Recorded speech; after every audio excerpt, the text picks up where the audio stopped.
I've got this 3D wooden puzzle. This was sent to me by Blockabode. And in this, I'm building the 2-story garden villa 2. And once you're done, you have this nice looking 2-story house. It's got an area at the front that you can probably park 2 cars in. It's easy to build. This took just over an hour. And it comes in these sheets of wood that are clearly numbered and labeled, so you know what you're working with. Instructions are very easy to follow. You could paint this or stain it, but you wouldn't need to. Makes it look good enough to leave as is, in that tan brown style. You could pull it apart when you're done if you want to flat pack it and send it along. It's not too difficult to pull apart pieces.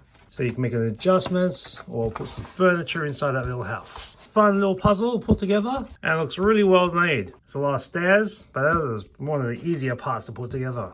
A stylish looking house that will look good on the shelf or maybe as a present to someone. You can't pull this house apart again, so it makes it easier to style, maybe hide things or set up furniture. The click paint makes it easier to not have to deal with it. And if you want to keep it locked in, you can always glue it together.